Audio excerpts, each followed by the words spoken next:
Good afternoon, everyone. Welcome. I think we have a few people still joining from lunch, but we'll convene because we are on a time schedule. We'll focus on the precision of the hour in addition to the precision of the agriculture. My name is John MacArthur. I'm a senior fellow at the Brookings Institution and also a senior advisor to the UN Foundation. And so I'm delighted to be here today. I, by way of full disclosure, am an economist, not an agronomist. But I am a lover of agronomy and have spent a lot of time trying to think through how to connect the insights of agronomic science with the social sciences more broadly. And I also have been quite involved with the policy discussions down the street and elsewhere around what are now known as the Sustainable Development Goals for 2030. The second of which, of course, is to end hunger by 2030, but also includes many key aspects of environmental management, which I would say are on a more coherent side of the global agenda than ever before. So there's no topic more relevant to that than the one of precision agriculture, especially in terms of what's been called the data revolution that's needed for global sustainable development more broadly. So this, from an outsider's vantage point, is a perfect merger of my own personal interests, and I'm delighted that we have such an extraordinary set of speakers today. By way of context, the session here, of course, is convened by the GODAN Secretariat. I want to thank them, and also the partner organizations who serve as co-leads in this. That includes Syngenta, IFRI, the International Food Policy Research Institute, and the U.S. Department of Agriculture. We've been thinking about these issues, many of us, in the global sustainable development policy community for a while. And I would just share one little quick vignette, which I think is emblematic of the paradox we're managing. There are, in the Sustainable Development Goals, as many of you will know, 17 goals and 169 targets, of which there are 107 outcome targets and roughly 62 process targets, and there are in turn more than 200 indicators that have been officially adopted. Many people, especially if you pick up the general media and press, complain that it's too much, it's too hard, it's too complicated. Well, at Brookings, we published a report last year trying to analyze and understand just the rural component. Can you make him a little louder? We can't hear him. Of the global hunger target. Over there. And we looked at what we call ending rural hunger based on some cross benchmarks of needs, policies, and resources. And in doing so, we found that we needed to draw from at least 106 indicators just to have any coherent assessment of that one half of one global goal. We also found, of course, that the data aren't always good enough, and we need a lot better data in order to get more precise, more timely, more responsive in our policy mechanisms. But if one half of one issue needs more than 100 indicators, just to have a coherent global assessment, of course, the complexity of what we're talking about with varieties of farming systems, crops, agroecological zones, and so forth, my best bet requires probably orders of magnitude more types of indicators than that. And that's part of the challenge, because we're in this pressure to simplify, where there's a need to appreciate complexity. And actually, I'm of the view that the world is more and more willing to embrace complexity, and that's why the precision aspect of this data revolution is so important.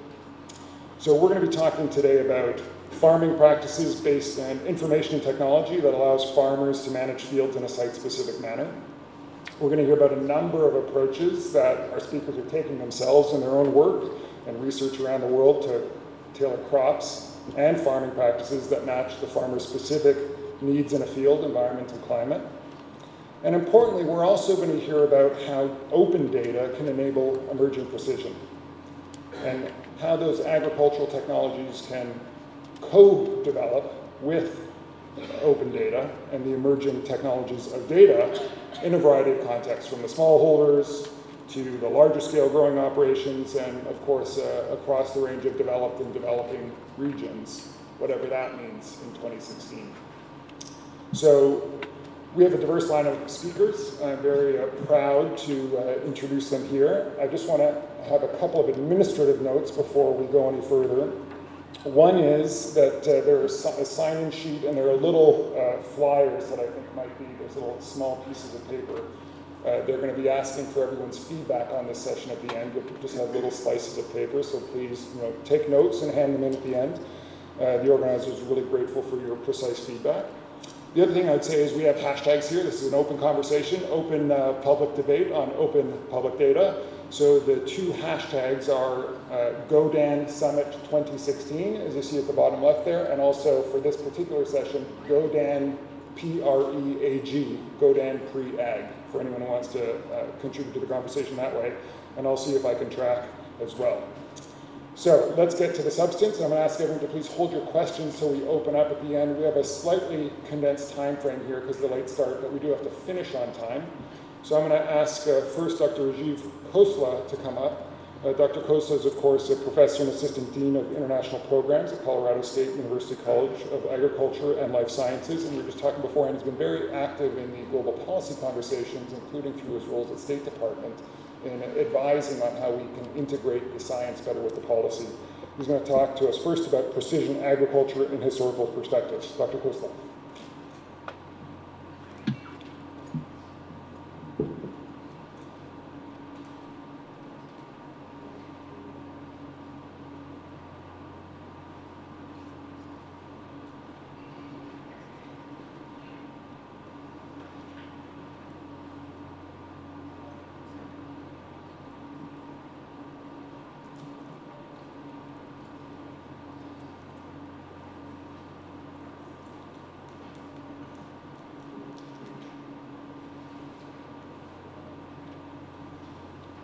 Thank you, John.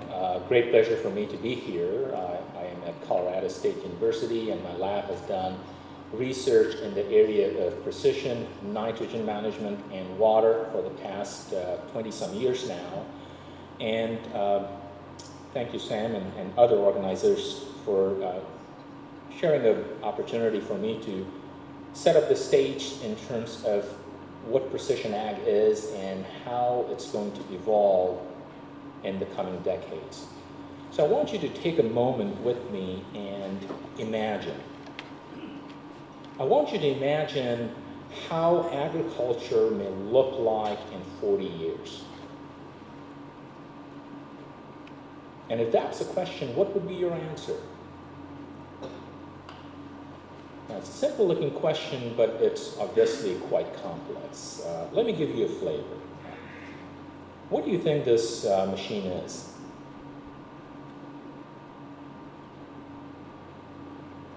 Looks like a computer. Some people are nodding.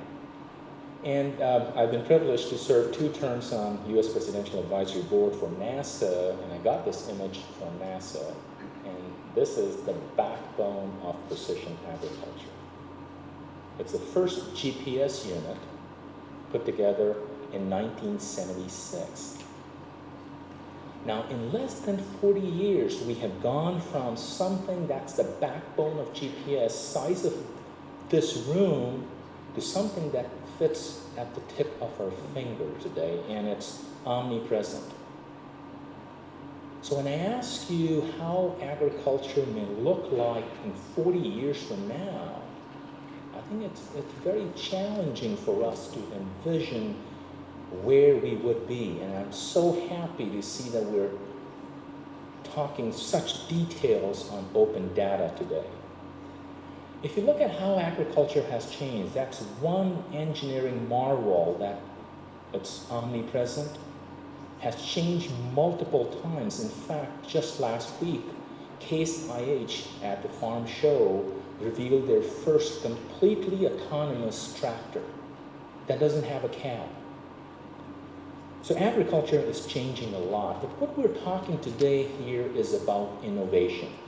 So if you take a quick look in terms of innovation in the last 200 years, our first wave of innovation, of course, included iron and mechanization and textiles and commerce. The second wave included steam power, steel, our first plow, cotton, And the third wave, of course, electricity, chemicals, and a invention, Haber-Bosch process, that allowed us humans to translate nitrogen that is so far and wide present in air into a synthetic product that is estimated to save more than 40% of our population as we have it on planet today, the Haber-Bosch process. Also notice that the waves are getting narrower. If you look at the fourth wave, we're talking about electronics, we're talking about landing on moon, and the fifth wave that many of us could relate in this room, we're talking digital networks, we're talking cloning, we're talking internet. And most recently, as many philosophers and visionaries have presented, that we're in the sixth wave of innovation. We're talking about systems approach. We're talking about data integration. And lastly, but not the least, digital agronomy. So agriculture is changing dramatically. And if you go to any farm show, you will see hundreds, if not thousands, of vendors ready to provide solutions, right?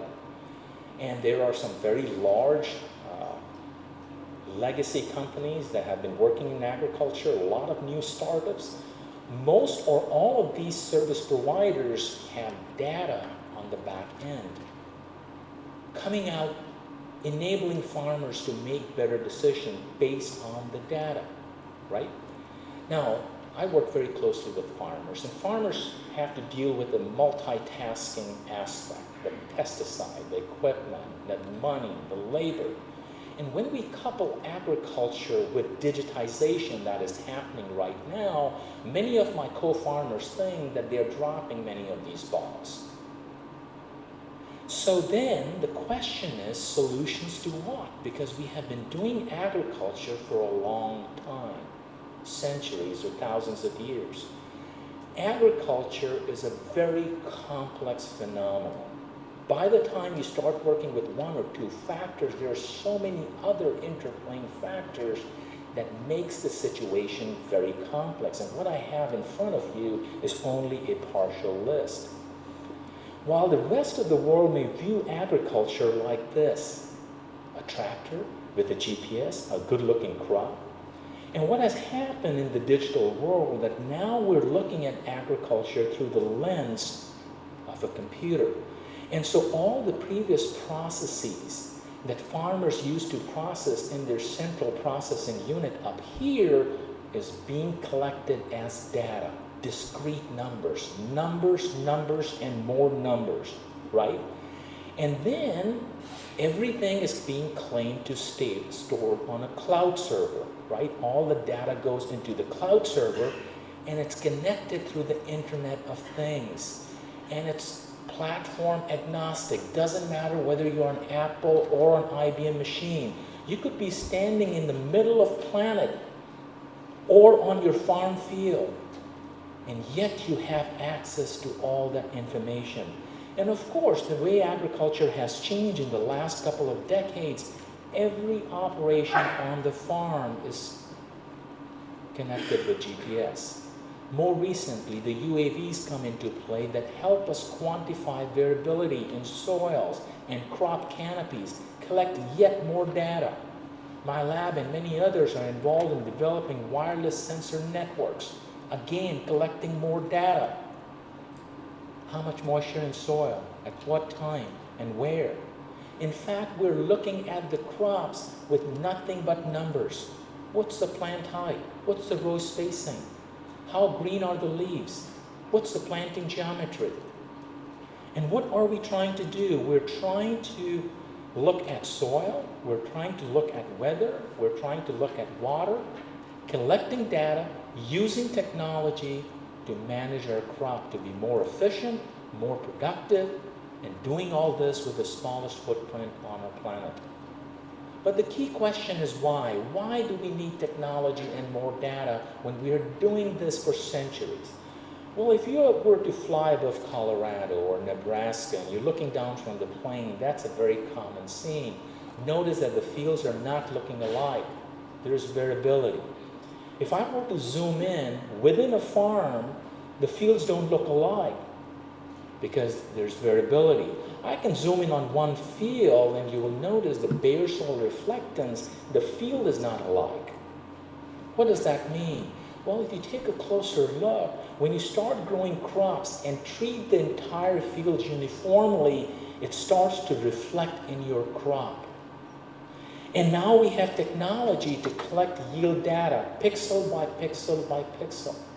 And so here's an example for you. It's coming from one of the most productive farmers in Colorado. He was the Farmer of the Year last year. And this is a digital yield map. I can do some data analysis and find out that there are 14,000 pixels in this field. So the next question in my mind says, what was my average grain yield? Well, 182 bushels, or about 12 tons a hectare. Now my inquisitive mind says, could you tell me, using your data science, what percent of pixels matches that average? Why? Because we have been managing our fields using average for centuries. What do you think? What percent of pixels, yield pixels, in this yield map matches the average? I've asked this question in many forums and I heard answer 30%, some people say 60%, some say 40%, 50, 60. The reality is it's less than 5%. Well, it's a mathematical average, so let's make it a little bit broader. If you go plus minus 2 bushels, not the mathematical number, you're still in less than 10% of the field. Let's make it even better. Let's go half a ton on each side of your average. What do you think this figure will look like? Half a ton. And this is the power of data. Not our perception, the power of data. Even if you do half a ton on each side, you're lucky if you hit the 1/3 target. What is my message here? My message here is it's the data science that are enabling us to visualize and analyze and extract information that, look, if you're treating the average, and we have been doing this for centuries, 40% of the field is under-fertilized and 1/4 of the field is over-fertilized. You're losing money in both directions. You're not doing a good job to the environment in both directions.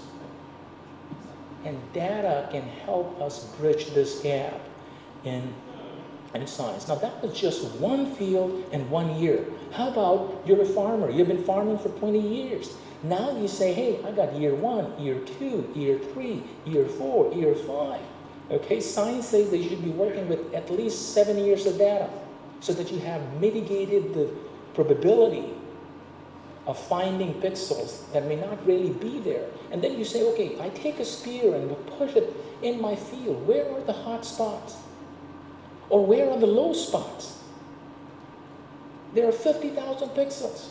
And this is an iterative process. How do we get there? Imagine if you can do it not just for one field, but for the entire farm. But even for your neighbor's farm, for your entire district or province or the state. There's a lot of power in data in shaping our future. This is just one example. Here's a field, and we're going out and measuring soil electrical conductivity. Well, when you measure it, you translate that into a data layer. This is for shallow, and here's the deep. I'm going to stack it on the top of my slide. Then you come back here and say, hey, we do soil sampling. And you measure the soil samples, and you look for nitrates in soil, organic matter, sand, silt, clay. I'm going to stack it again on the top of my slide. Now we have precision irrigation system that can apply water where you want, when you want, and how much you want. So now we're quantifying soil moisture in the field at different times during the growing season. That translates into data layers, and I'm going to stack it again right here. There are so many other things that technology is enabling us to measure it so precisely, such as crop sensors, NDVI data, multiple times during the growing season. I'm going to stack it up again onto my deck of data set here. As applied data, how much did we apply? Where did we apply? And when did we apply? Whether it's plant population or nitrogen or whatever input that you're putting it into your application system. I think you're getting a flavor that as we look into agriculture in the future, 10 years, 20 years, 40 years from now, we'll be working with a lot of data. We have a choice to learn from each other. How do we make agriculture more productive? I could only imagine if this data resides today, not at field level, but at farm level or at province level. We could do data mining and figure out that planting north-south is the most productive way of planting a crop. Or planting on 16th of May is the most beneficial time when the crop accumulates the highest growing degree days. Or planting in a certain geometry translate into the highest yield. The power is in the data. This is just the tip of the iceberg. There are so many other data layers that advanced precision ag systems is gearing up to acquire, and that too in motion. A lot of our data acquisition and application is in motion. I'll stop right here. Thank you for your attention.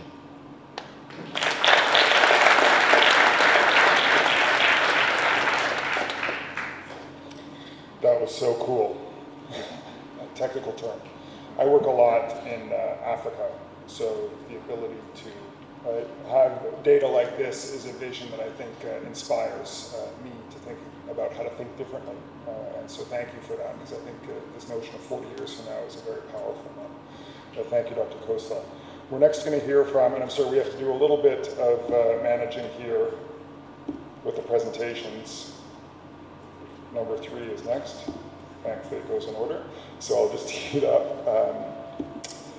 Next we have Dr. Sander Janssen, who's a team leader for Earth Informatics at the Altera Center for Geoinformation at the Wageningen University, and I think he's a perfect segue. He's going to be talking about the importance of big data and open data and how do we make the most of this revolution potentially in front of us. So, yes.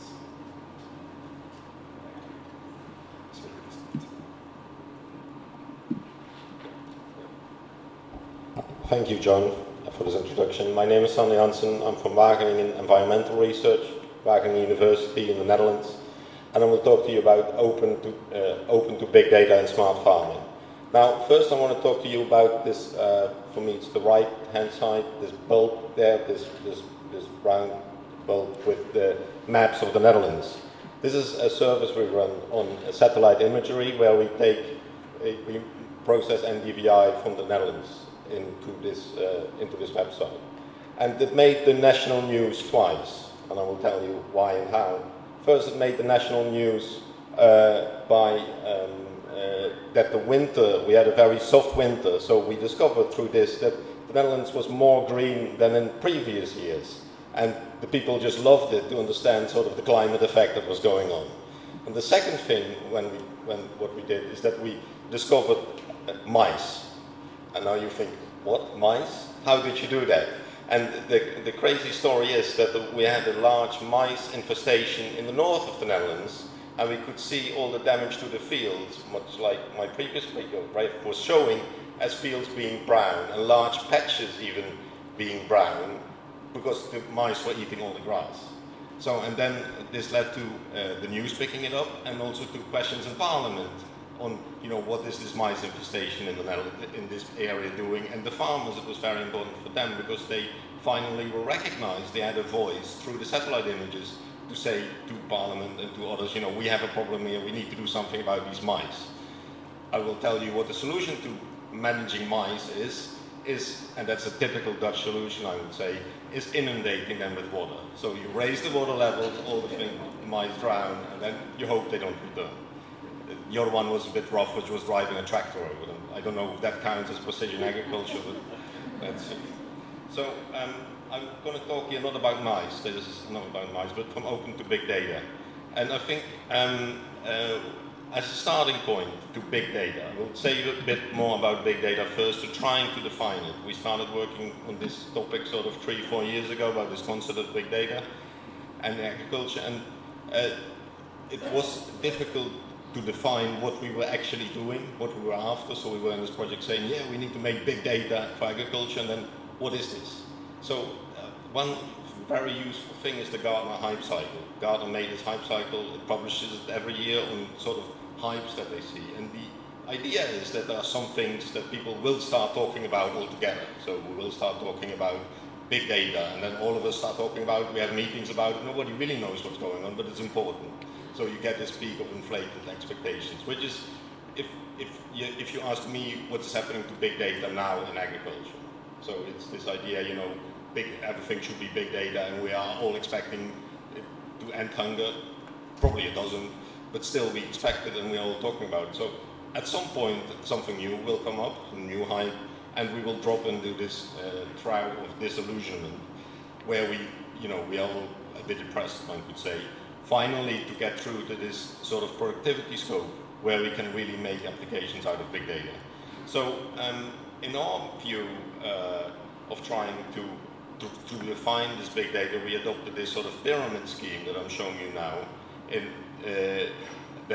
that goes from data to information to knowledge and wisdom, which is a quite traditional model of thinking how people work with information and information technologies. And we saw, you know, big data is probably the stuff we have at the bottom. So it's all this data, it's coming from different sources, as was shown by the previous speaker. And what we do, if we want to get to real impact and to real societal decision making, either by farmers, by policymakers, or by business, is that we try to convert all that through adding meaning, through adding sort of descriptions, or to saying where it was collected, who was collecting it, and then adding the knowledge level, so we add rules to it, so that we can make things out of it, we can understand what is all this information doing.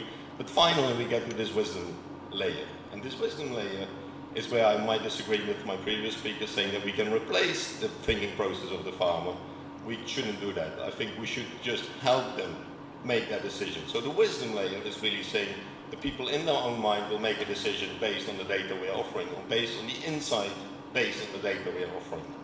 And you could say, you know, what we're trying to do with this open data, standards, metadata, all that on the side is trying to help all these people, you know, make better decisions and go through this pyramid. So we shouldn't focus only on the base of the pyramid, talking about the data.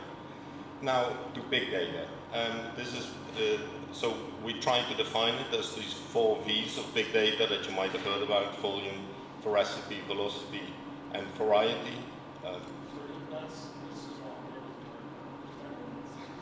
That's good to know.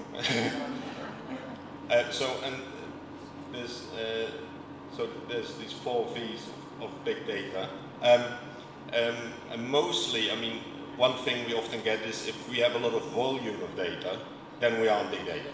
Now this is not the case. Obviously, as this diagram will show you, it's much about the sort of combining different streams of data, so having all these data from different disciplines. I call it disciplines here because I'm coming out of science, but you could also think of different steps in the supply chain.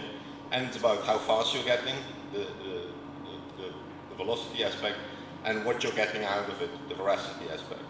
Now here, this is one way we thought about, you know, so using this pyramid idea again, and then doing it all over the disciplines and thinking about it. So after, I will just talk to you about what we found after working on big data for 4 years for agriculture and nutrition, not going through all the detailed technical stuff.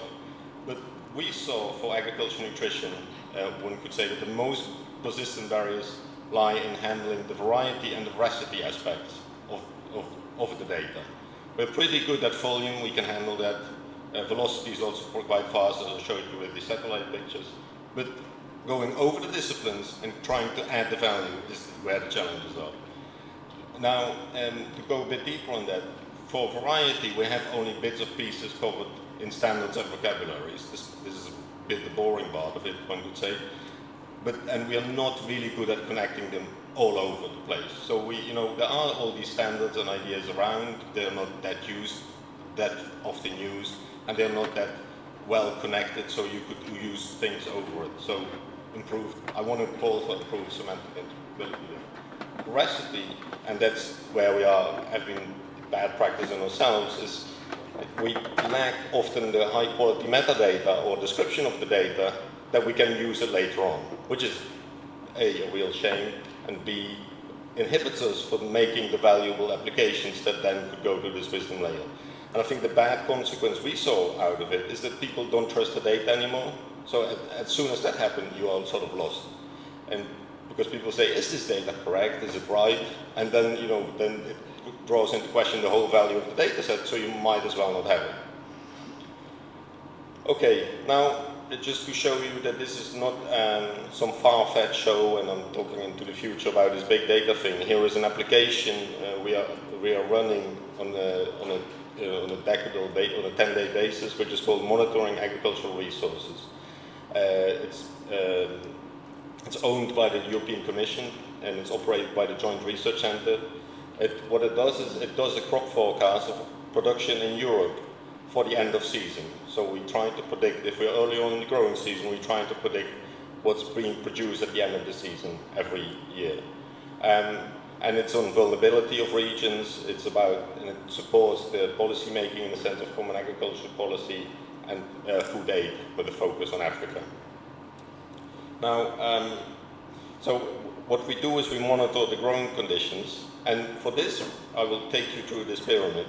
For this, we use these weather archives, we use crop soil databases, we use live data streams coming online, so it's every 10 days, and we use agricultural models. We do, for this, we're running, I think, 10 million simulation runs with crop models and a 35-member ensemble for weather forecast every 10 days, and that gets updated. And, we work through the data, so it produces a massive amount of data.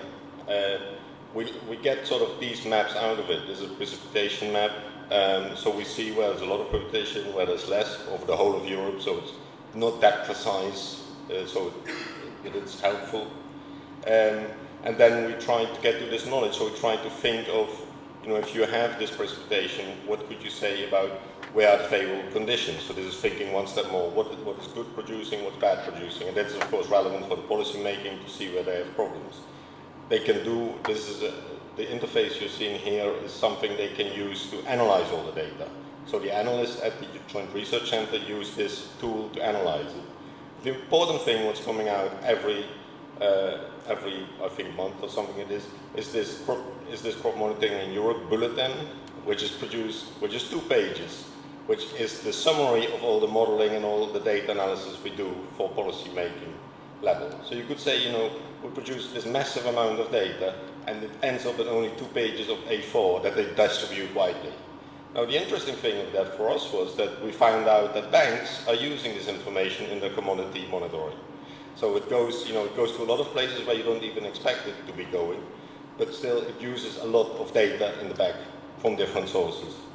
Now, I want to be forward-looking here and say, what is this potential for data-intensive agriculture and nutrition, or smart farming, if you like? So we did an exercise under the ACME project, Agricultural Model and the Comparison Project, for the Gates Foundation, thinking forward, not on the data side, but on the analytics side.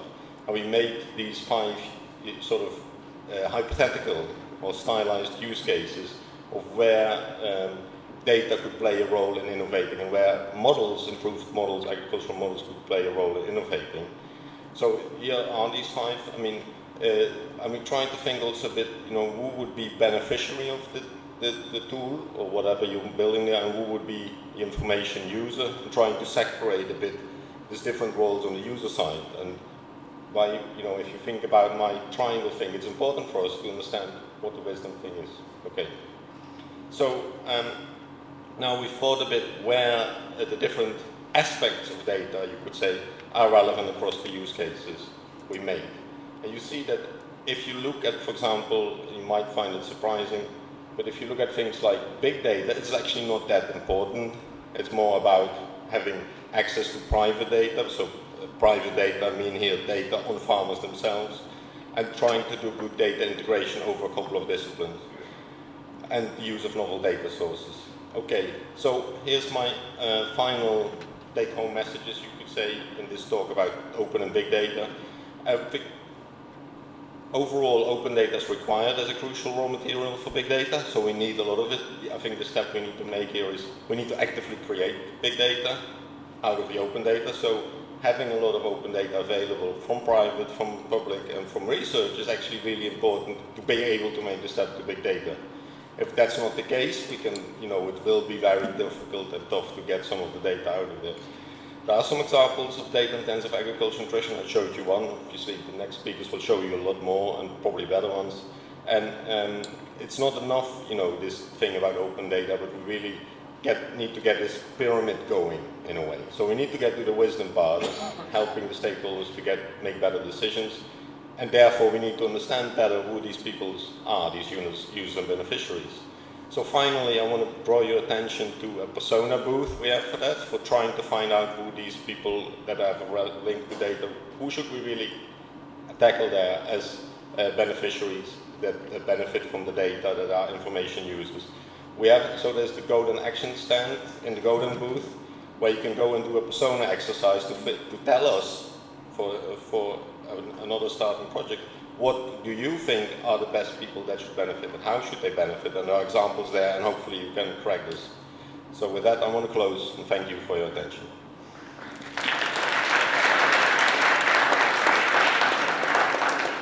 Thank you, Sander. We're going to switch now. We've had two kind of opening presentations, big picture, big overview. And now we have, I think, 5, 6 short presentations, pardon me. And so while we load this, I just want to ask you to grab the person next to you. You just had a big data dump. And I think smart, intelligent data experts don't like sitting past. If we can bring it back in 3, 2, 1. Thank you, everyone. Thanks, everyone. That's great. Clearly, I asked an unfair question saying just to pick one thing, because all of you have many more than that, but that's the point. There's a lot of rich material here to draw from. We have 6 more extremely insightful presentations coming up, much shorter ones. And given the time, I'm just going to ask each of them to please, I know we were given up to 7 minutes. You're going to have a timer, whoever's in charge of the timer, maybe max it at 7 for all of them, but try to keep it to 6 if you can, so that we can have more of this interactive discussion at the end, because I can clearly sense there's a lot more to come. So with that, let me please introduce to start Daniel Jimenez. Daniel is with CIA. He's a scientist at the International Center for Tropical Agriculture, and he's going to tell us about big data and site-specific agriculture to support rice farmers in Latin America. Daniel. So good afternoon, everyone. As he said, my name is Daniel Jimenez. I work for the International Center for Tropical Agriculture. And the idea with the presentation would be to share with you our experience in Latin America working on big data and site-specific agriculture to support rice farmers in Latin America. Actually, the case was already showcased in a document released by GODAN and the Open Data Institute last year, as we're going to see in the next slide.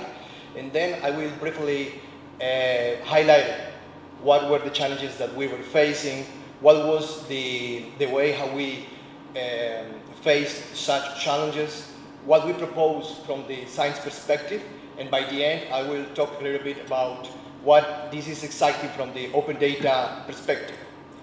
So as I said before, the particular case of Colombia, the rice systems in Colombia was showcased last year, and basically what we used was both open data and private data in order to support the countrywide growers association in the identification of the complex and region-specific issues behind the decrease in rice yields. Actually, since 2007, production of rice in Colombia started to decrease, so we didn't know what was the cause, but climate change was one of the suspects. And actually, that is something that not only happened in Colombia, but also across Latin America. In the north of Colombia, for instance, the same farmers that 4 years ago had their terrains flooded, last year went through a very dry season. But that's not an image from Colombia. That's an image from Uruguay this year, the first semester.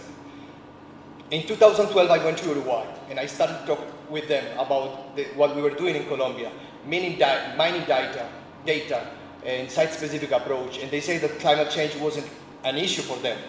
Well, this semester, 14% of the total area grown in rice was affected by climate change.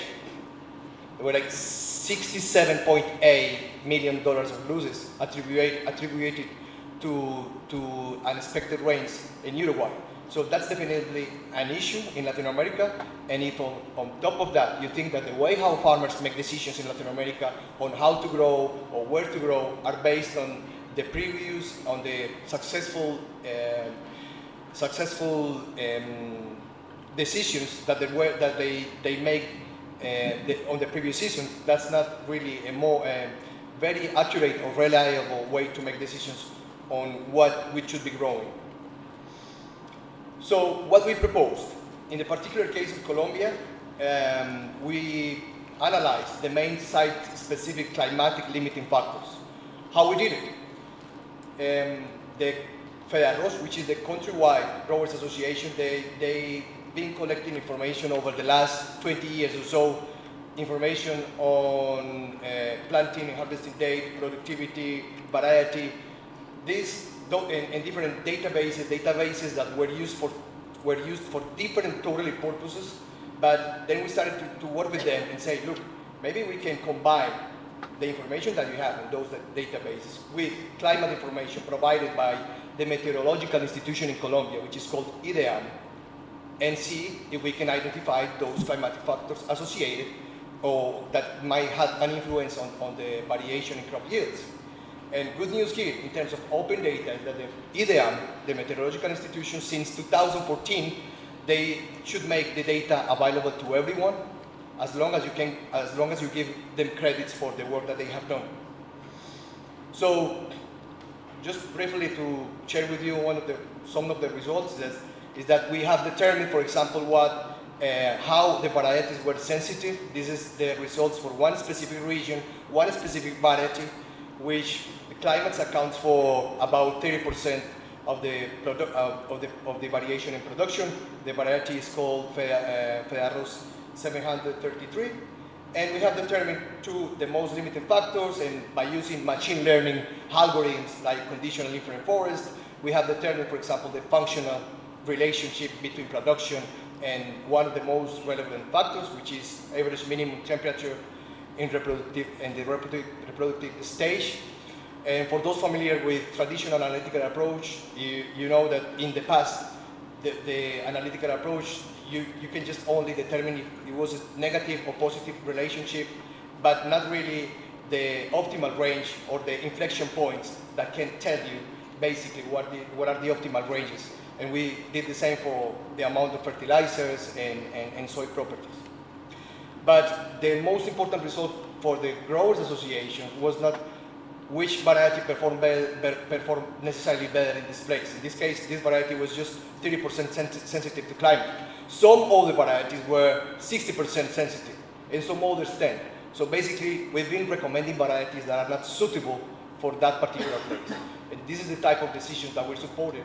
We support FEDARROS, the countrywide growers association, to recommend the varieties that should be grown in particular places. Some of the reasons why this is so exciting: 3 weeks ago, we published those results in an open access journal called PLOS ONE. And when you publish in these journals, you have to make the data available. So we did it through a repository called Dataverse, part of the policy of the centers like CIA and those that belong to the CG network. Now it's a policy to the open data. So that's why we have this agreement with Harvard University to put the data there. Of course, one of the technicians from FEDARROS is part of the auto chip list. And if in the beginning of the presentation I say that we used both private and public information, we can proudly say that now all the information is available to everyone, so it's public. Some of the reasons why this is so exciting is that it enabled one environment of cooperation. That image on the right is an agreement in Argentina with us, with the FLAN, which is a continent-wide growers association. And they basically are the institution responsible for soil information, crop management information, climate information. They not only wanted to know what are the climatic factors associated with yield, but also soil crop management. So this type of approach enabled that. They signed up this agreement a month ago. And last but not least, this is an approach that more than 5,000 farmers have adopted in Latin America. We have analyzed more than 50,000 cropping events. And in 6 countries, we scaled up to Peru, Nicaragua, Argentina, Uruguay, and more recently, Mexico. Thank you very much.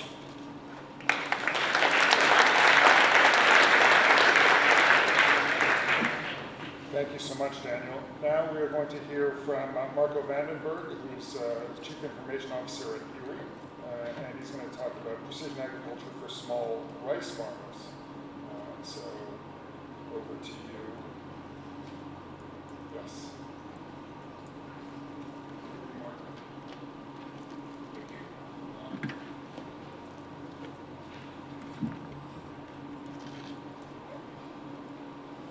And it's the wrong slide.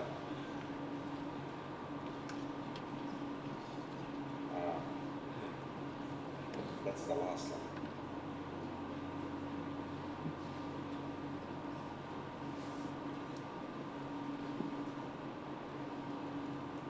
Sorry, folks. I take.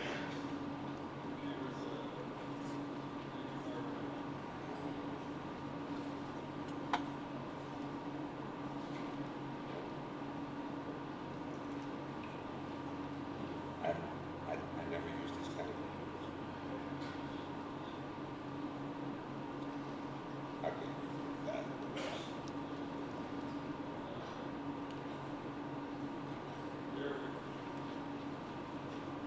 Good.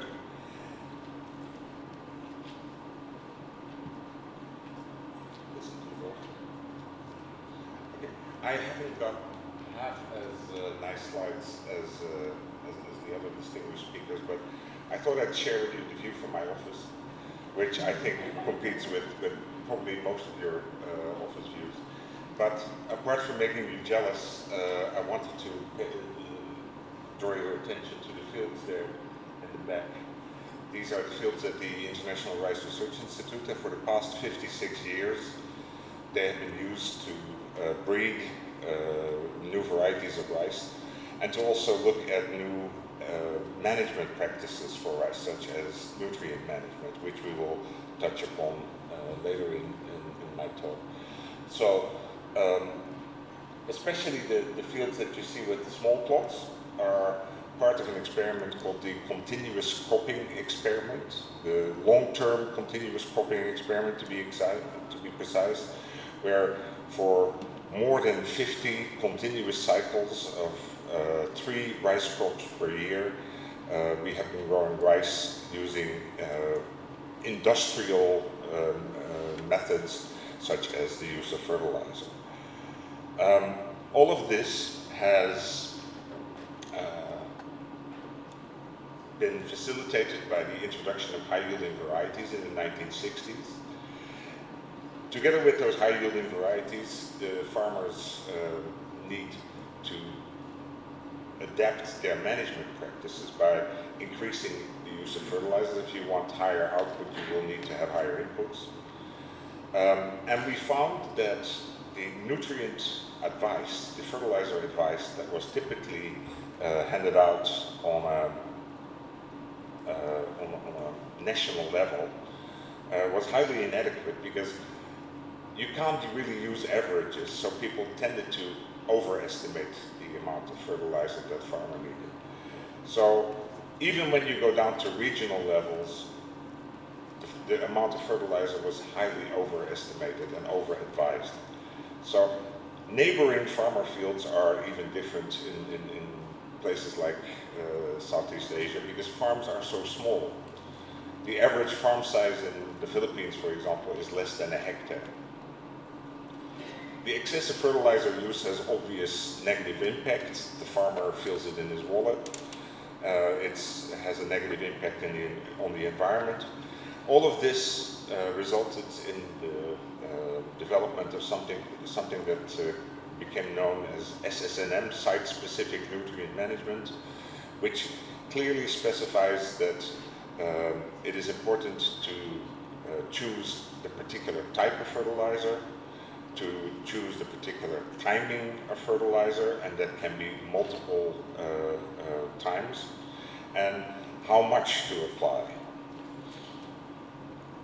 Site-specific nutrient management came with multiple publications, and this is a tag cloud of one of the most famous presentations. So this uses a linguistic analysis or frequency analysis of words in a document to show you what it looks like. So you get the gist of the publication, I'm sure. And you'll see that rice is obviously a very large word, but note that table is also a very large word, because this publication contained many tables that said what to apply when, and go to table 7, and then from a particular cell in table 7 you'd have to go to another table to another cell in another table. Very unusable for smallholder rice farms. The Nutrient Manager application was an answer to farmers having trouble with those tables. And what you can see here is the output of the first version of this particular application. And this was first made available to farmers through extension agents in 2012. Before that, it was available on personal computers, which is not very workable in farmer fields. We do not rely on any sort of field observations using instruments. We rely on farmers as the sensor. The front end is on the phone, the back end is in the cloud. I think that the most important part of my presentation is that we've had 907,712 farmer interactions to date. That was last Friday. That's with this application together with an application that you can see here on the right. That's the new version of this, and there's a difference between what was the Nutrient Manager and this application, which is called the Rice Crop Manager, because we also give advice on non-nutrient management issues here. We will implement other items such as variety selection, and you can read the rest in the handouts because my time is running out. There's a couple of issues with providing apps for small farmers. Poor mobile internet usage mobile internet coverage in rural areas is a real problem for us. We now have to resort to using satellite-based internet for extension agents, which is very expensive. The low rate of digital literacy among farmers and extension workers in Southeast Asia is a problem. The sessions I visited this morning talked about data privacy, informed consent. How can you ask a farmer to give us informed consent if he doesn't know what the internet is? I leave that question with you. The future, the drones were already mentioned. I would bring to that also the Internet of Things, the sensors that we hope that will become much easier to produce, much cheaper, shared mechanization, shared tractor usage, etc. What I think is most spectacular is the possibility to go and use technologies such as genome editing. We are planning, as the International Rice Research Institute, to expand the 3,000 genomes that we currently have as a public data set on several cloud platforms, to expand this to all 120,000 varieties that we have in our gene bank, basically changing our gene bank from a physical gene bank to a gene bank in the cloud, or if you want an in silico gene bank, where together with a number of other options, people can then use these varieties to also pick the variety that's most applicable to their situation. Thank you. Sorry about that. Thank you. Thank you, Marco. Sorry, I just have to, I get the prize of being the invigilator, but we're going to have Dan Wicks next. And Dan is a senior Earth observation specialist at Catapult Satellite Applications, and he's going to talk about free and open satellite data. So we'll see if I can work this for you here. Dan, over to you. Marvellous, thank you. Thank you, John, and thank you to GODAN for inviting me here today to speak.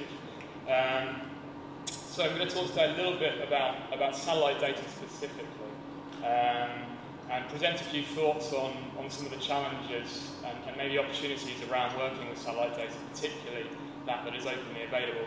We hear a lot about satellite data as another data layer amongst many others that from a precision agriculture perspective we can work with, and it often all sounds too easy when it's sort of presented in that context, but certainly not without its difficulties.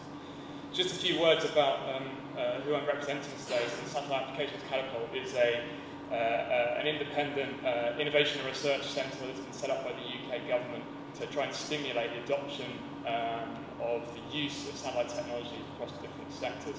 So the viewpoint today very much applicable across a range of different sectors. So in terms of open data in space, just to highlight a couple of sort of really significant data sets.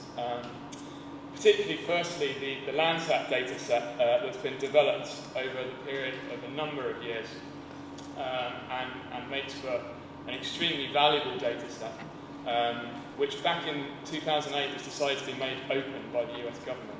And that had significant sort of ramifications and taught us a lot about the exploitation of this type of data set. And there was a lot of sort of thought around should we make it open because we're going to lose out on the money and the revenue that we're generating from data sales. But you can see from the graph here, this is a sort of a cumulative download representation.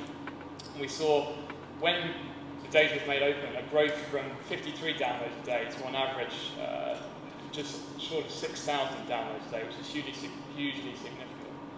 And actually more significant is the fact that the contribution in terms of revenue generated off the back of this data back into the US economy through the generation of businesses that are exploiting this data was hugely vast in comparison to what was being made initially from data sales. And it was through this learning, particularly that in Europe, we've decided to develop our own open program called Copernicus. This is a program that seeks to deliver the build and launch of a series of 7 satellites, all with different imaging capabilities. So while Landsat is very much focused to this as an optical sensor, Copernicus will provide a suite of different capability sensors for different applications. Each of these satellites will be collecting data routinely at a high frequency, and we've got guaranteed data continuity, at least for the first few Sentinel missions, for at least 30 years. So this is something that we're taking very seriously. In terms of volumes of data, we're talking about 25 petabytes of data in the next 5 years. And you can see sort of the estimated revenues that are thought to be generated from the delivery of this program through Europe. Now, lots of data is a good thing, but it's also a challenge. Particularly with Earth observation data, there are a few barriers really around the exploitation. The first to highlight really is the fact that EO data, not unlike crude oil, if you get the reference here from my diagram, requires a bit of refining in order to deliver value from it. It requires some management, it requires some processing to take it from something that comes off the satellite to something that can be interpreted and analysed in the context of other data and be useful to somebody. That, of course, has a cost associated with it. We talk a lot about open data, and rightly so. We talk a lot about open data not being the same thing as free data. Of course, there are costs associated with data management, data storage, data handling, but more so with Earth observation data and a lot of other data sets, the costs associated with this refinement process. The other point to make is that this refinement process particularly is very dependent on an expertise in order to do that exploitation, which is a barrier in itself to the wider audience exploiting this type of data. Unless you have particular qualifications in how to work with the data, it's very difficult to work with the data. And the same goes for the software which we use to process and manage the data. And traditionally, we've been very reliant on commercial off-the-shelf softwares in order to work with this data, and that has a cost associated with it. So it's all well and good talking about open data, but the tools around the data itself, it's important to make consideration of that. And there are ever more tools being developed in an open way in order to exploit these types of data sets. Also to mention the fact that traditionally the world of Earth observation has been fairly removed from the web, I guess you could say, the Internet of Things, and that kind of world that we live in now. And the fact that it's not long ago that we're still sending faxes off to data providers in order to get hold of and download this data. So we're moving towards a particular vision, potentially, around the ability to access this type of data through APIs. Also the concept here of analysis-ready data. Is it feasible that we could work together to produce data sets in a standardized form that means it's ready to go and easily accessible for people so they can start working with it? There are a lot of initiatives around this type of thinking that are happening very disparately, and certainly potentially a recommendation today is that maybe we should be a bit more coordinated about how to do this rather than replicating all of the time this kind of thinking. The other key thing to bear in mind is the way in which the user accesses this data and works with this data. Traditionally, we've been subdued to a very sort of consultancy-based model in the remote sensing, the satellite Earth observation world. And actually, if we could move more towards having this type of data and information embedded into web-accessible type services that can be used and accessed by a wider audience, that would be great. So just to capture a couple of examples really to finish with of where open data is being used and providing significant benefit. Firstly, an organisation in the UK called Space Agriculture who have started to use some of the Sentinel data, so the Copernicus program data, to provide new products and services, in this case utilising SAR remotely sensed data to look at yield prediction, to look at growth stage estimation. These are the types of analyses that existed in research for a long, long time, but it's only now that we're getting this really rich open data set that is available to us that we can start exploiting them and using them in a sustainable way. And then the final example is an example from Latin America, where we've been doing some work in Paraguay. And this work has been very much focused around working with, communicating with growers in country to understand, look, if we were to present you with and you were to start using this type of data, what's the best way in which we could do that? How would you interact with it and what benefit would you get from it? But of course, again, this wouldn't be made possible without the data being open in the first place. Thank you.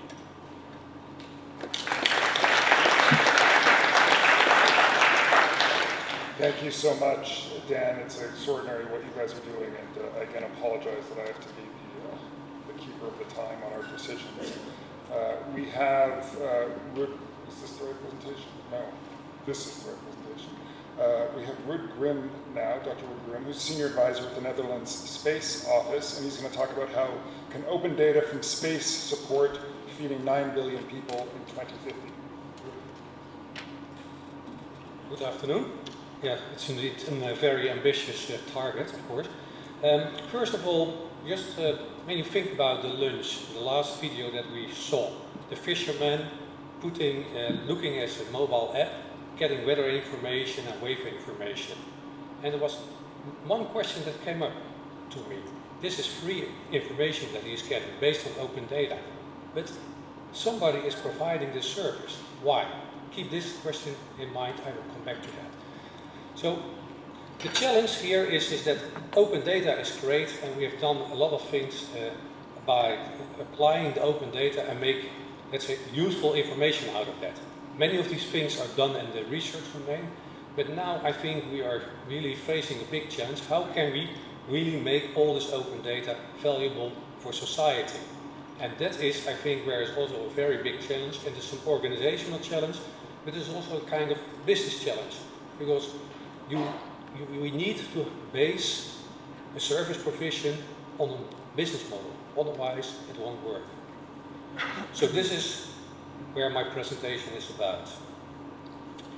So if we look at the potential, as Dan just demonstrated in the previous presentation, we have many satellites orbiting the Earth. They provide a lot of data. There are numerous data sets all over the place.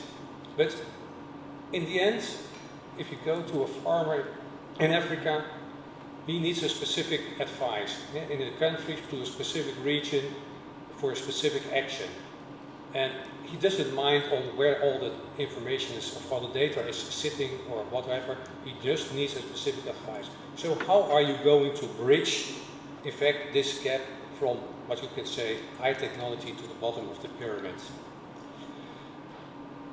So this is a question that was raised in our government, the Ministry of Foreign Affairs, and that was, let's say, the basic question where we designed the program Geodata for Agriculture and Water. And the program is really user-driven. So really, the farmer is in the key. What is his problem? What is the kind of information that he needs in the agricultural cycle? And in order, let's say, to provide this specific information, we need to organize a cooperation between all different kind of organizations, governmental organizations, research organizations, but in the end service providers. But even that is not sufficient. You have to bridge the gap also to the farmers, to understand them, but also to bring the services. But if you want to make a service provision sustainable, there should be a kind of business model behind it.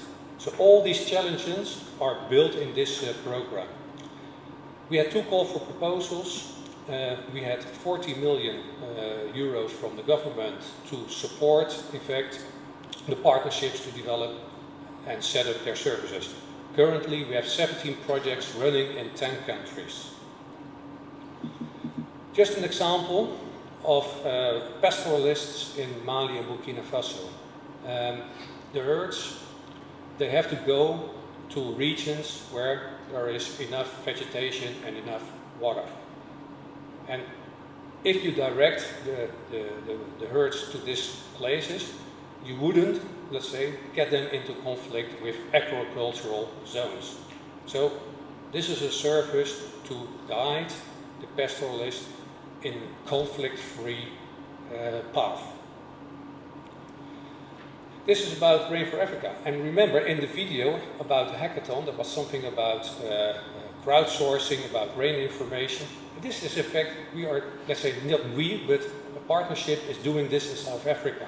They are working together with the Meteorological Office, the African Research Council, and they are working with farmers. The farmers will collect rain information and they will bring it to a central database where it will be processed, and they will provide improved weather information, and they will provide advisory services to the farmers.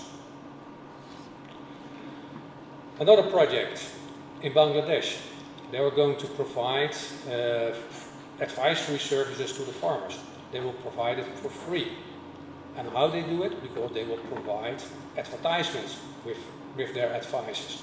So in this way, the services are being paid for. In Vietnam, a similar thing. We have here a very large company in rice farming. And they see that this is an added value for all the farmers they work with. And these all farmers are smallholder farmers. In Ethiopia, we have a weather-based insurance project. And it is apparently so potential that the government of Ethiopia has adopted this project. And they want to insure 15 million farmers in the next coming 5 years.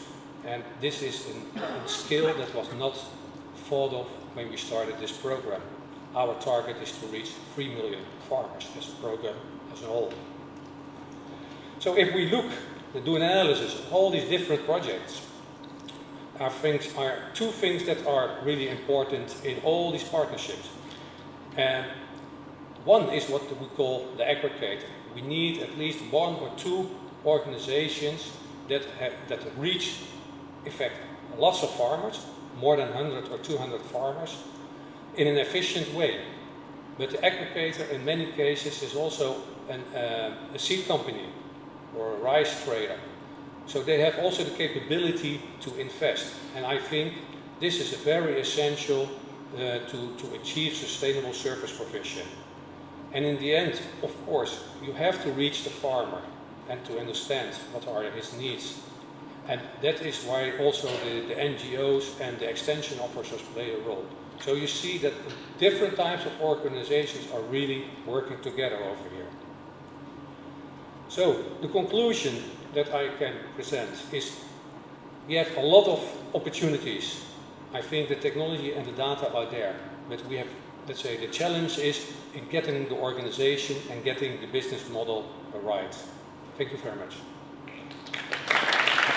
By the way, just think again about this video. Who is paying for the service? Thank you.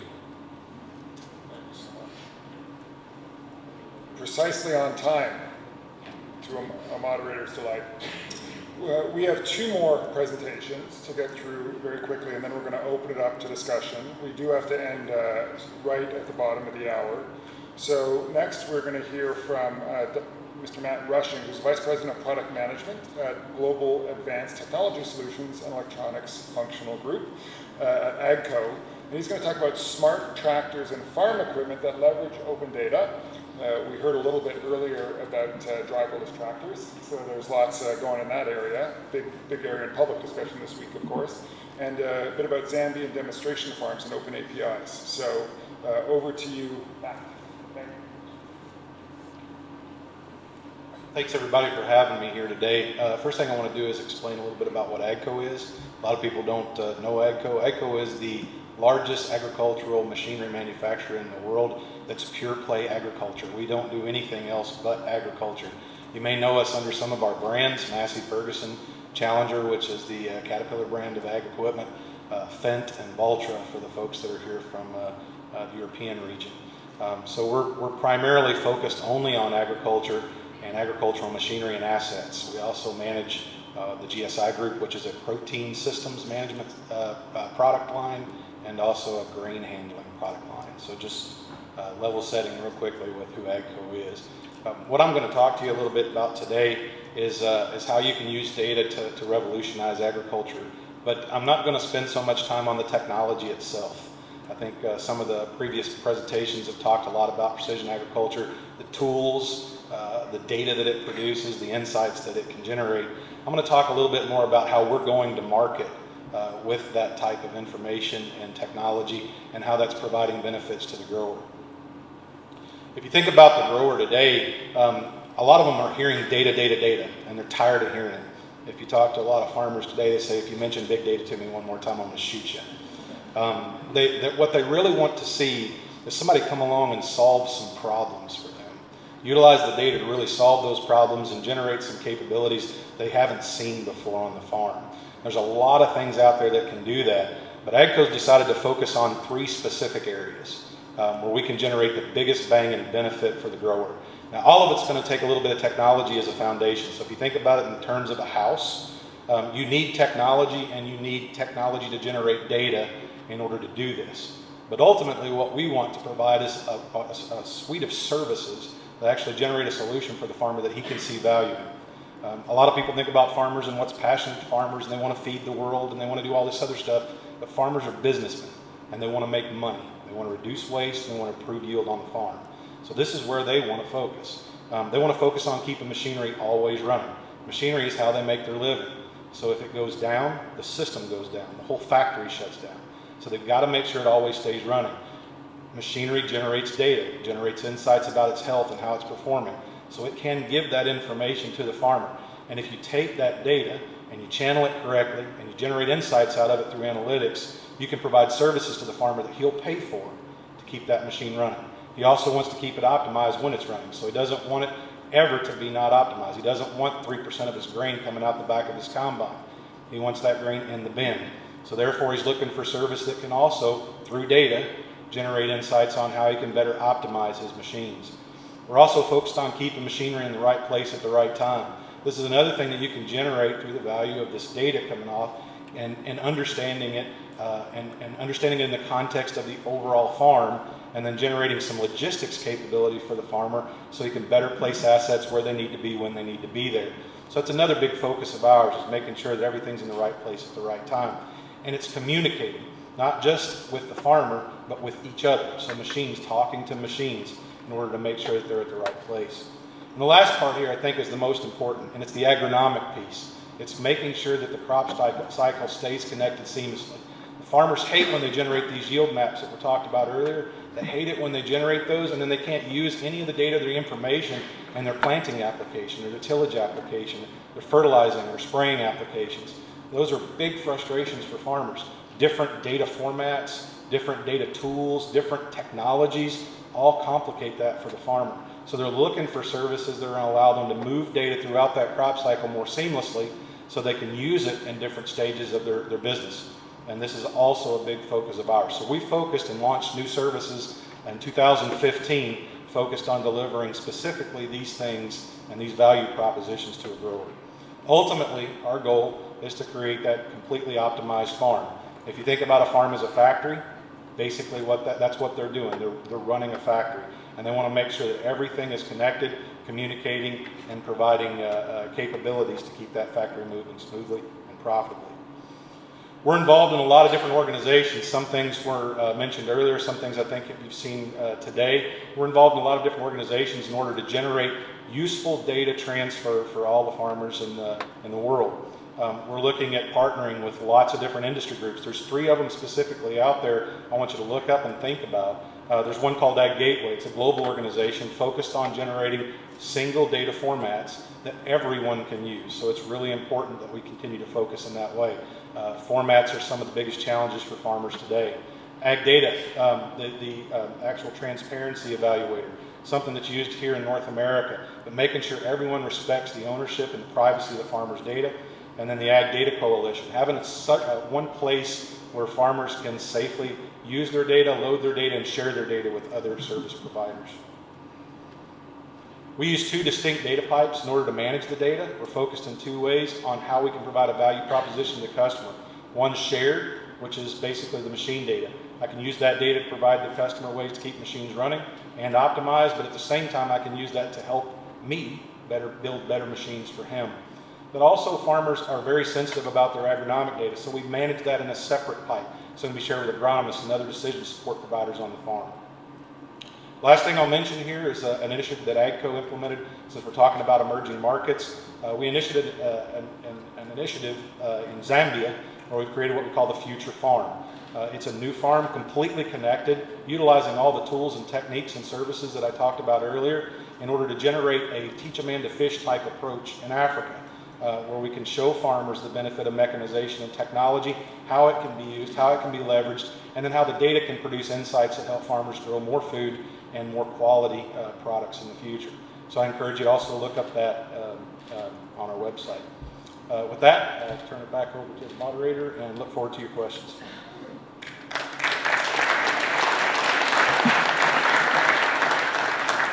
Thanks so much, Matt, and I think that's obviously crucial to get the corporate perspective on these issues, but also this notion of how do you organize the theme that's been coming up more and more.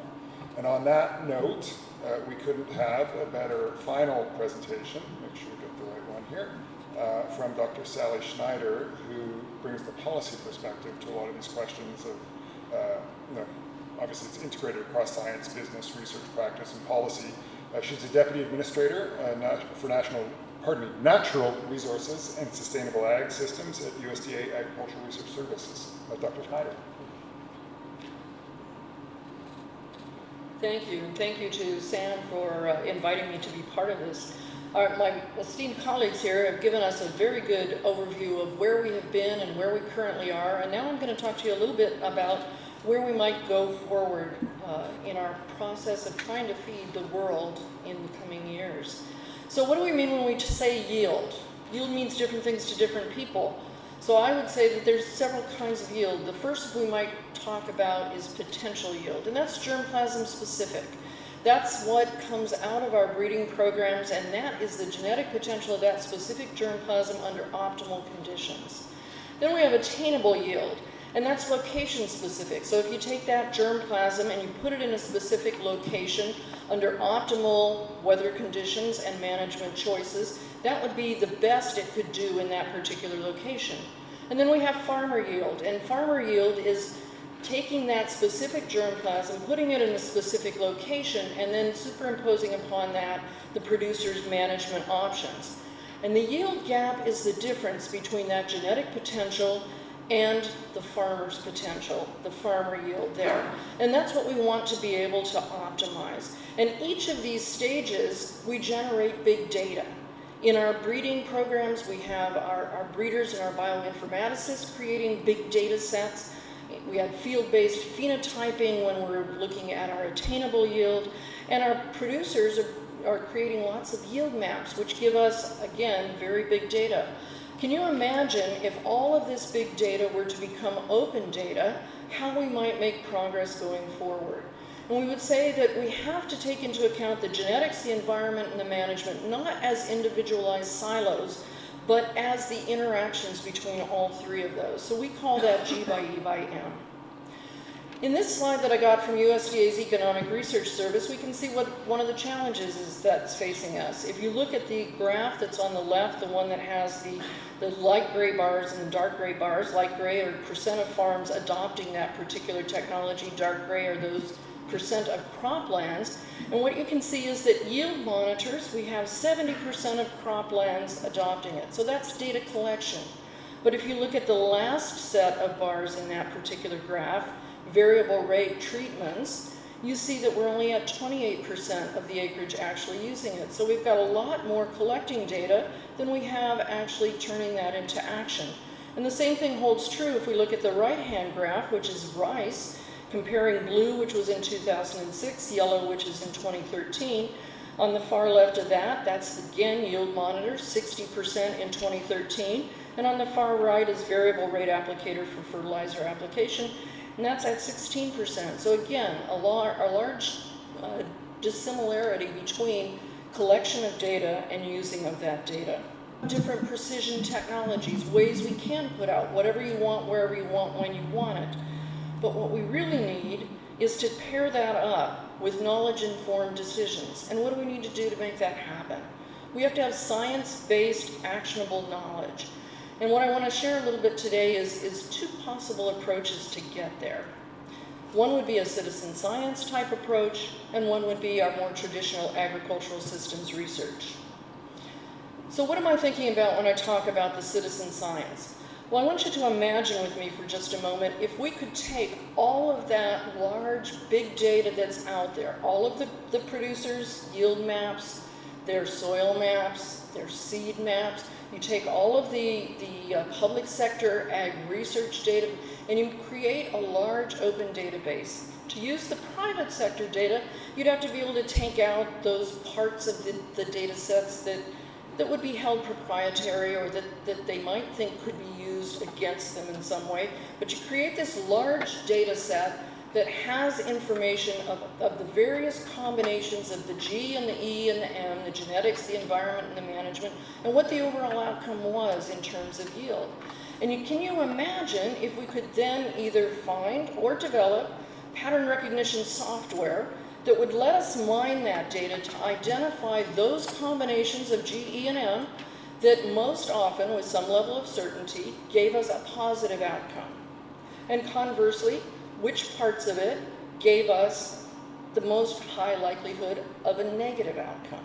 Now, this would not tell us why things were happening. This would be correlation, it wouldn't be causation, but it would give us a place to start. And we could then use that in order to focus our grand challenge for ag research, a more traditional ag systems research approach. And again, focusing on G by E by M.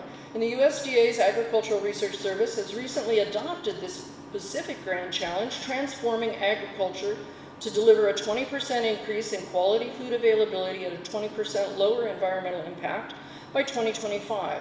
And we very deliberately chose the words quality food availability in order to take into account both the nutrition aspects and the reduction in losses and waste in addition to yield potential.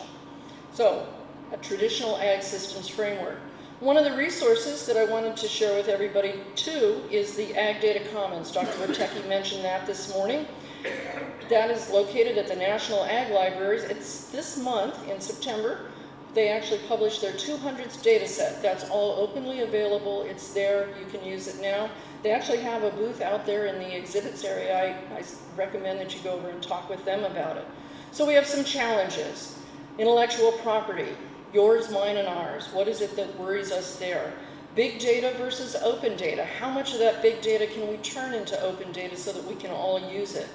Public perception and privacy issues. resource availability. Now Raj talked about, let's think about 40 years from now. I often challenge people and say, let's think about 50 years from now. And I want you to imagine the future with me. Imagine remote and in situ sensing of influential soil factors, and not necessarily big, expensive sensors that only large farmers can grow, but what about small ones that maybe could be used in the developing world and that transmit their data to the cell phone? Superimpose weather estimations that will have improved by then, add field topography and market factors, and then use your models and agroinformatics to generate maps of genetic traits.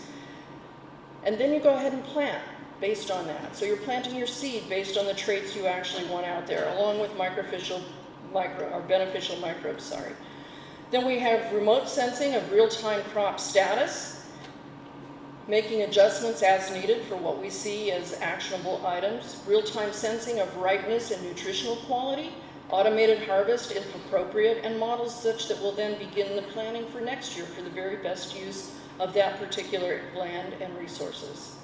So to do this, we're going to have to think long term. We need to think about what research do we do now in order to effectively use technology that will become available in the future. Back 20 plus years ago, they told me not to do work and that USDA shouldn't do work in precision agriculture because only the very biggest could ever afford it. And they were right. GPS costed $100,000 at that time. Now it costs, what? Whatever your cell phone. You all have it in your pocket. We need to seek creative partnerships, understand the regulatory environment, and realize that open data is going to be the key to our success. So with that, I'll end and turn it back to you.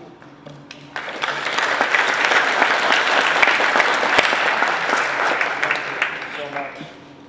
I'll just stress that this theme of organizing the partnerships, we have data, everything from policy issues around privacy to corporate models to sources of data, uses of data, products around data. Huge range. We only have about 13 minutes for a final conversation here. I'd love to just hear from the room. What are some of the questions that you have, and we'll open it up to the panel. Anyone want to start out? Yeah, and we'll take 3 to start. We'll try and bunch them, so please take notes. And is there a microphone? Oh, there's a microphone if you can get to it. But given the shortness of time, if anyone is eager to belt out, we'll take a first one from this gentleman up front. But if the rest could maybe go to the lineup in the mic in the middle, please. Okay, I'll try to speak quite loudly. The question for Sander Janssen. We've had a lot of discussions about data privacy, data centers. Can I suggest that there should also be a discussion about the establishment of the ontologies and the metadata centers, and particularly if we restrict that to the data scientists and the academics, that we may not, that we don't extend it, for example, to growers, farmers, the commercial sector, we may run the risk of missing out on opportunities of bringing data, different types of data together and linking. Great. Thank you. We'll take 3. Make the next one, the gentleman at the microphone, and if the other gentleman has one, go up, please. And we need some gender equity in this room, I'd like to say. So we'd like to hear from some of the female voices, please, too. So very nicely laid out. Until our last speaker, we didn't really hear anything about genetics. We know that yield gain has been about half genetics and half agronomy. So until we can identify openly what those cultivars are and the genetic loci that underlie them, most of this data won't be able to reach maximum potential. So any initiatives on that? Great, thanks. Excuse me. The third gentleman, please. Well, I just heard about ontologies over here, and I saw your slide about uncommon partnerships and the need for semantic interoperability. So I actually thought I would just take a moment and let folks know that at University of California, we're having a conference on exactly that, ontologies across the ag, food, health, knowledge spectrum, and forming a consortium for that. So happy to talk to folks more about that. Great, thank you. And yeah, maybe well placed gender here. Yeah, please, thank you. So I just wanted to make mention too that I'm with the Foundation for Food and Agriculture Research and working in collaboration with the USDA. We've been working on a partnership on phenotyping, which is where did we go? The gentleman who just was speaking. Yeah, just was speaking about where we can work in the space. I'm going to talk a little bit tomorrow at lunch about this, but the data that's generated through our genomic and phenotypic efforts and determining traits of importance is an area that is exploding now. And so we want to keep that in mind as we go forward. Super. So you have at least one question for Sander, but anyone else who wants to address these, and then I have a question for the panel. But Sander first. Yeah, so if I got the question correctly, it's about this word that I try to carefully avoid, which is ontology. And I think, in my thinking, and what we see is that the current, what's currently out there is very narrowly, it's coming mostly out of library applications, which limits its scope significantly. So what we would like to do, and what we think would be very helpful, is to think more out of this user and these use cases, and then define sort of the vocabularies and standards, and I will use the word ontology to go with it. So yeah, we're happy to think more about it. So. Anyone else have any thoughts on that? Great. I have a question for the panel. I'd like to know from each of you, and maybe if you could give your shortest possible answer. So much of this is about organizing and coordinating and turning from the grand concepts into action. And I've been involved at the periphery of what's been called the global data revolution, or the need for it. And as a friend put it to me recently, I thought I was heading to the revolution, and I turned left and I ran into Versailles. And that's how a lot of people feel, like they keep running into these old architecture, these old systems, these old kind of problems when they're trying to get to this new form of ultimately organizing empowered by information. And so I'm curious if there were one thing each of you thinks needs to get done that's not getting done. So say in the coming year or 2 years, like what's a near-term thing that needs to get done from each of your perspectives? How would you see that? It's something that's not getting done today. So maybe, do you want to start? Yeah, sure.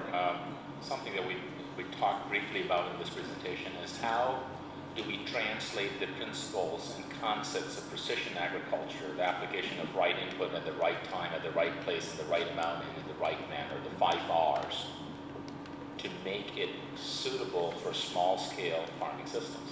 Because some 60% of some arable land on the planet is small-scale. I think that's where the challenge is. And in small-scale agricultural systems, we need more leapfrog technologies and leapfrog techniques. They don't necessarily have to go through the evolution of subtle improvements every year. We need to empower those environments with leapfrog technologies. It may happen in a year's time, it may happen in 5 or 10 years' time. I think that's where a lot of challenge is with big data and technologies. So I think the point is, I would say, even if we go left with this revolution, we should stick going, and that needs to happen. It's a painful process, which I tried to show through this garden hype cycle. We need to go through it, and there's things needed on standards and community. But the most important step is being made here, is getting together and forming new partnerships to actually achieve some of the real-world benefits. Thank you. Well, something that I think that makes much easier the work of the people crunching data is definitely, we're talking about how can we organize better the data, is definitely to work harder on the APIs, application programming interface, which, if we really want to make sense of the data, we need to work harder on how to make it available. Marco?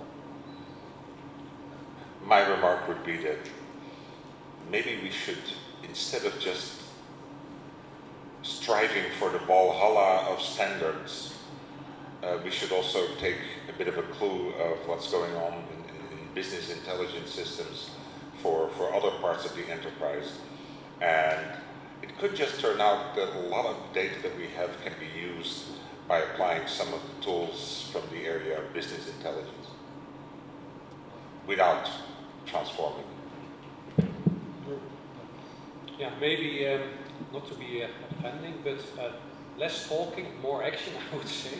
And one of the things that, for instance, governments can do is by supporting entrepreneurship, and we see many small medium enterprises emerging even in developing countries. I've seen very nice examples, and there are a few around here as well.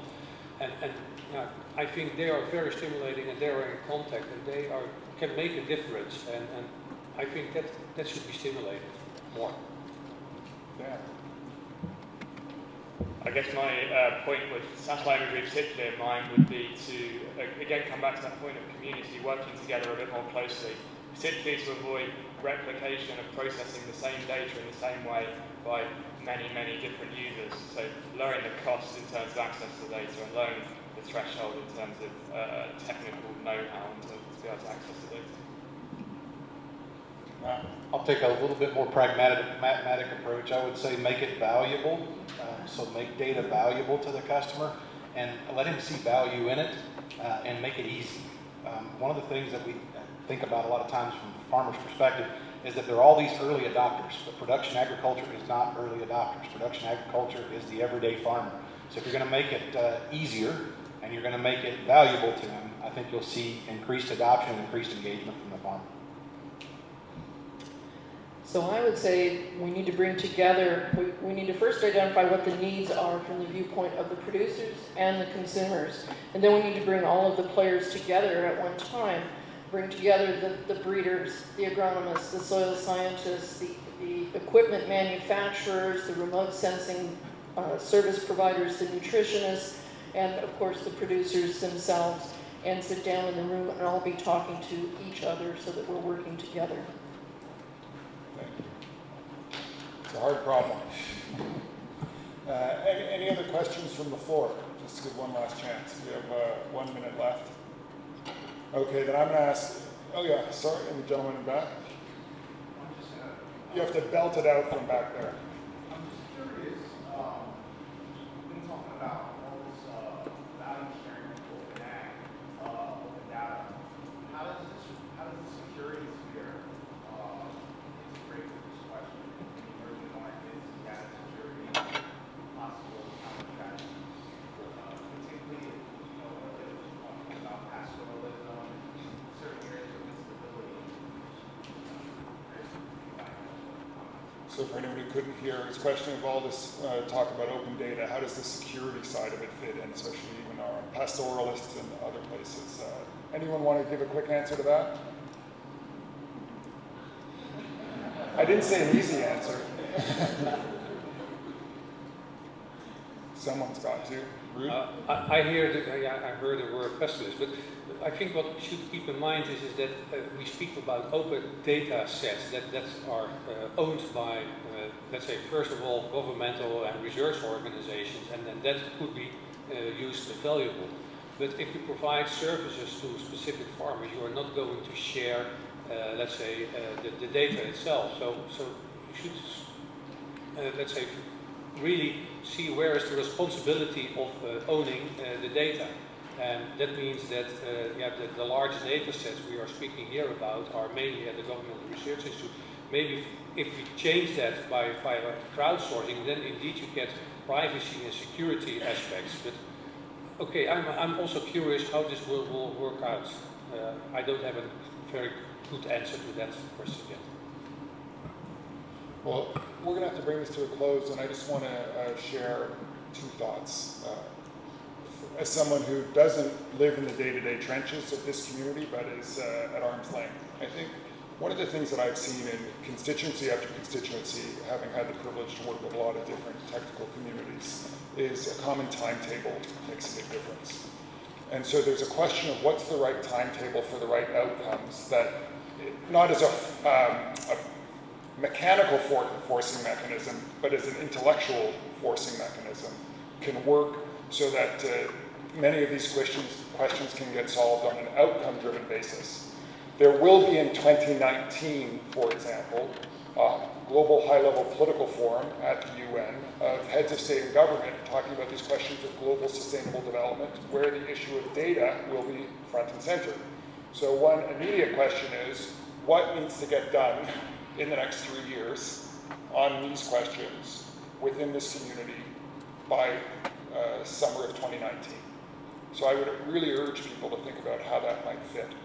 The second question I would just say is that I'm involved in a lot of discussions around financing and corporate benchmarks on the investor side, the corporate side, the user side, the regulatory side, the policy side, for companies around broader questions of sustainable development. It's many of the same practical questions of how do you have common standards that are easy for people to interpret, that set common benchmarks, but aren't straitjackets that inhibit progress. So I think there's probably a lot of cross-fertilization even on those issues of corporate and investor sustainability, which might even actually need the data that is coming from this movement in order to inform better, say, investor decision-making on what counts and what doesn't.